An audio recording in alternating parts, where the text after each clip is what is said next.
दोस्तों नमस्कार। मैं पुष्पेंद्र अवस्थी आज आपके YouTube चैनल साइंस कैंपस पर आपका हार्दिक स्वागत और अभिनंदन करता हूं।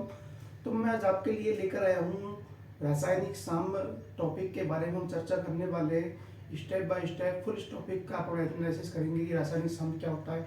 इसके अंदर जो जो टॉपिक आते हैं, जो जो न्यूमेरिकल बनते हैं, सारी टॉपिक के ऊपर हम चर्चा करने वाले हैं बच्चों। तो इस वीडियो को अपने दोस्तों के साथ अधिक से अधिक शेयर करें, चैनल को सब्सक्राइब करें। यदि आपको ये वीडियो अच्छी लगती है, पसंद आती है तो एक प्यारा सा कमेंट दीजिएगा, हमें सपोर्ट कीजिएगा बच्चों। चलो हम शुरू करते हैं बच्चों रासायनिक साम्य। देखो केमिकल इक्विलिब्रियम क्या होता है, आपने छोटी क्लासों में बच्चों को रासायनिक अभिक्रियाएं पढ़ती हैं। आप जैसे आप 10th क्लास में पढ़ते हो रासायनिक अभिक्रियाओं के प्रकार, उनमें एक अभिक्रिया आती है बच्चों कौन सी, उत्क्रमणीय। कौन सी आती है, उत्क्रमणीय अभिक्रिया। और एक आती है बच्चों कौन सी, अनुत्क्रमणीय अभिक्रिया। कौन कौन सी, उत्क्रमणीय अभिक्रिया और अनुत्क्रमणीय अभिक्रिया, रिवर्सिबल रिएक्शन और इरिवर्सिबल रिएक्शन बच्चों। अब बात करते हैं उत्क्रमणीय और अनुत्क्रमण अभिक्रियाओं में साम्य अवस्था के बारे में। तो बच्चों जब हम बात करते हैं कि जो रासायनिक साम्य स्थापित होता है वो सिर्फ किसमें होता है, उत्क्रमणीय अवस्थाओं में साम्य स्थापित हो पाता है। अनुत्क्रमणीय अभिक्रियाओं में साम्य स्थापित नहीं हो पाता है। क्यों नहीं हो पाता है, मान के चलो कोई अभिक्रिया ए से क्या बना बच्चों, बी बना, और बी से क्या बन गया, पुनः ए बन गया। यानी कि ये जो अभिक्रियाएं होती हैं, उत्क्रमण अभिक्रियाएं, ये हमेशा एक बंद पात्र के अंदर, कैसे, बंद पात्र के अंदर होती है। और अनुत्क्रमण अभिक्रियाएं हमेशा खुले पात्र, कैसे होती है बच्चों, खुले पात्र के अंदर होती हैं।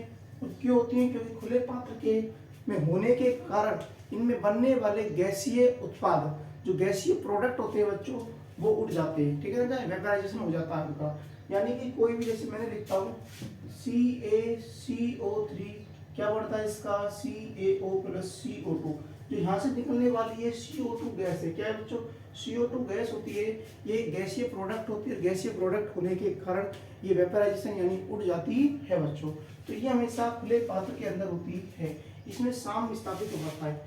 उत्क्रमण अवस्थाओं में या उत्क्रमण अभिक्रियाओं में कभी भी प्रेसिपिटेट यानी अवक्षेप का निर्माण नहीं होता है। और इनके अंदर बच्चों हमेशा अवक्षेप का निर्माण होता है। अवक्षेप का मतलब आप जानते होंगे, पीपीटी आपने 10th क्लास में पढ़ते हो, द्विविस्थापन डबल डिस्प्लेसमेंट रिएक्शन के अंदर, जहाँ पर क्या होता है, या फिर अवक्षेपण अभिक्रियाएं यानी उत्पाद के रूप में अवक्षेप का निर्माण होता है। जैसे कि आपने वो अभिक्रिया पढ़ी होगी BA2SO4 प्लस, वो पढ़ते हैं ना, BaCl2 प्लस Na2SO4 बनता है, BaSO4 प्लस NaCl। जो BaSO4 बनता है, या फिर ऐसे Na2SO4 प्लस Ki का पढ़ते हैं अपन, AgCl बनता है, वो KiKSO बनता है। ये सारे जो प्रोडक्ट बनते हैं अवक्षेप बनते हैं। अवक्षेप होता है कि किसी भी जलीय विलयन के ऊपर बनने वाली एक मिट्टी के समान लेयर, क्या होती है बच्चों, मिट्टी के समान जो लेयर होती है वो प्रेसिपिटेट होती है, अवक्षेप होता है। जो अनुत्क्रमण अभिक्रियाओं में हमेशा अवक्षेप का निर्माण होता है। अब देखना, उत्क्रमण अभिक्रियाएं अभिकारक से प्रोडक्ट से रिएजेंट या सबस्ट्रेट के रूप में निर्माण हो रहा है, तो यानी ये कभी भी पूर्णता को प्राप्त नहीं होती है। यानी कि उत्क्रमणीय अभिक्रियाएं कभी भी पूर्ण नहीं हो पाती हैं, यानी पूर्णता को प्राप्त नहीं होती है बच्चों।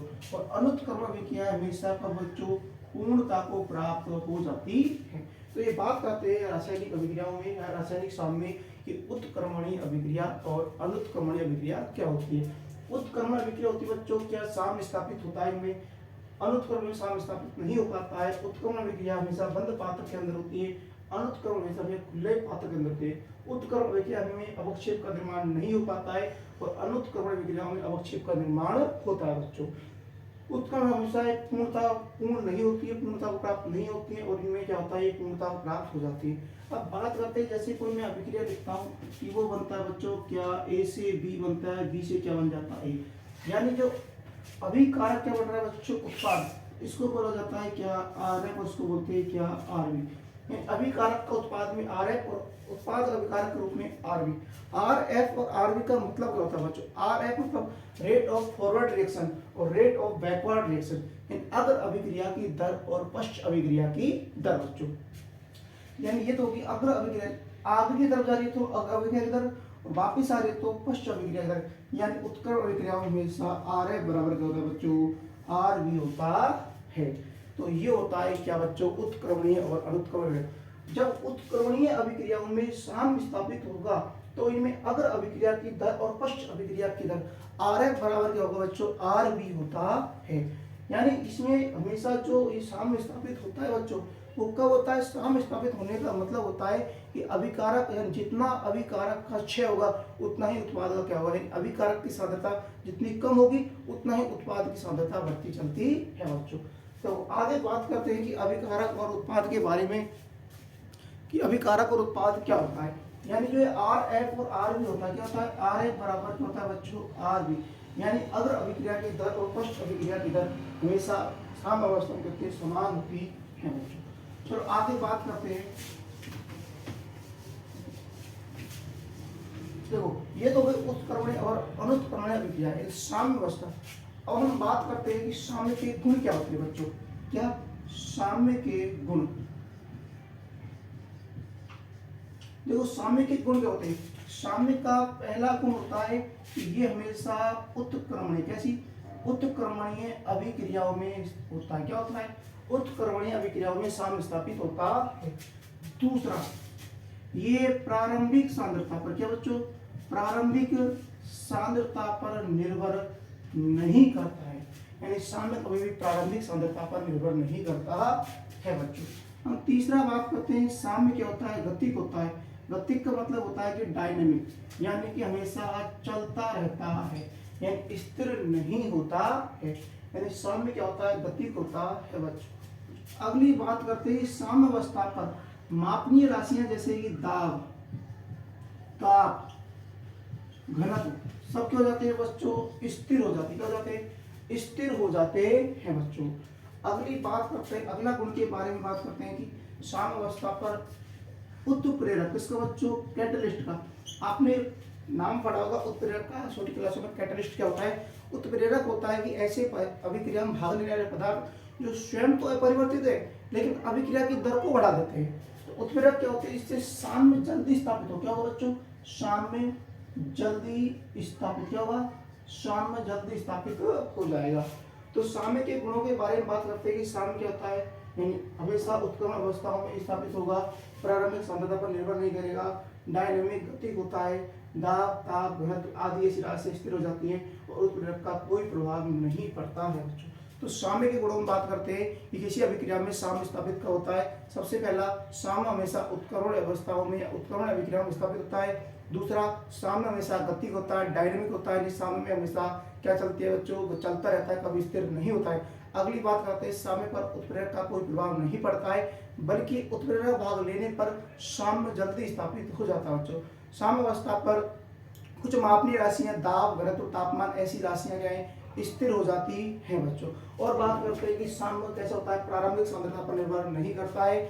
और बात करते हैं साम्य पर, साम्य अवस्था पर जो RF बराबर क्या होता है बच्चों, RB हो जाता है।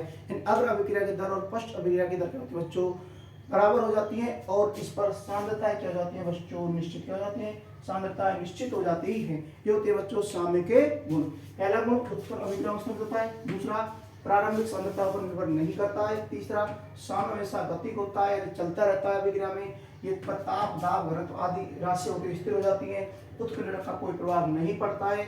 RF बराबर RE हो जाता है, अग्र अभिक्रिया की दर और पश्च अभिक्रिया की दर दोनों बराबर हो जाती हैं। और साम्य पर इस पर जो अभिकारक उत्पादों की जो सांद्रता होती है वो बच्चों कैसे हो जाती है, स्थिर, कांस्टेंट हो जाती है, बराबर नहीं, कांस्टेंट हो जाती है। अब बात करते हैं अपन बच्चों आगे, या इस पर अभिक्रियाओं की दर के बारे में, इस पर जो साम्य अवस्था पर होता क्या है बच्चों। साम्य अवस्था पर जो सांद्रता होती है क्या होती है बच्चों, सांद्रता बच्चों क्या हो जाती है, निश्चित क्या हो जाती है, निश्चित या कांस्टेंट क्या हो जाती है, निश्चित या कांस्टेंट हो जाती है बच्चों। हाँ, कांस्टेंट। देखो साम्य का ग्राफ फिर कैसे बनेगा, देखो एक की अभिक्रिया की दर घटेगी, दूसरे की क्या बच्चों बढ़ेगी, यानी दोनों की सांद्रता क्या बच्चों, स्थिर क्या होगा, स्थिर या कांस्टेंट हो जाती है बच्चों। तो ये होता है साम्य अवस्था पर। या फिर अब देखो ये तो साम्य अवस्था हो गई, यानी एक की तो सांद्रता देखो पहले घटती है और अभिकारक की घटती है तो उत्पाद की बढ़ती है। लास्ट में एक समय पर साम्य स्थापित होता है, यहाँ पर सांद्रता स्थिर हो जाती है बच्चों। ये सांद्रताएं कांस्टेंट होने के बाद इसमें एक नियम आता है बच्चों, गुलबर्ग बागे का नियम। जिसे अपन बोलते हैं लॉ ऑफ मास एक्शन। क्या बोलते हैं बच्चों? लॉ ऑफ मास एक्शन के बारे में बात करते हैं। ये लॉ ऑफ मास एक्शन क्या होता है बच्चों? देखो, लॉ ऑफ मास एक्शन यानी द्रव्यमान अनुपातिक का नियम या सक्रिय द्रव्यमान का नियम या गुलवर्ग भाग्य का नियम या फिर लॉ ऑफ मास एक्शन, सारे क्या है? एक ही बात। सक्रिय द्रव्यमान का नियम, द्रव्यमान अनुपातिक का नियम, लॉ ऑफ मास एक्शन, गुलवर्ग भाग्य का नियम। जो लॉ ऑफ मास एक्शन है, सक्रिय द्रव्यमान का नियम है, इसे बच्चों दिया था गुलवर्ग व भागे ने। किसने दिया था? गुलवर्ग व भागे ने। गुलवर्ग व भागे ने। अब गुलवर्ग करते हैं कि लॉ ऑफ मास एक्शन क्या होता है। यानी अगला जो टॉपिक आता है वो आता है लॉ ऑफ मास एक्शन। क्या आता है? लॉ ऑफ मास एक्शन, जिसे बच्चों दिया था किसने? गुलवर्ग व भागे। किसने दिया था? गुलवर्ग व भागे ने दिया था। तो लॉ ऑफ मास एक्शन बच्चों क्या कहता है? लॉ ऑफ मास एक्शन बोलो, सक्रिय द्रव्यमान का नियम बोलो, द्रव्यमानुपातिक क्रिया का नियम बोलो या फिर गुलवर्ग भाग्य का नियम बोलो, बात सबकी एक है। इन्होंने क्या बोला था? जैसे कि कोई भी अभिक्रिया है, जैसे A प्लस क्या है B, इनसे क्या बना? C प्लस D, ये इनके क्या है? N2 M1 और N। अब देखो उन्होंने क्या बोला था? ये क्या है? RF, ये क्या है बच्चों? अग्र अभिक्रिया की दर और पश्च अभिक्रिया की दर। तो बच्चों ये बोलते क्या है? आगे सुनना।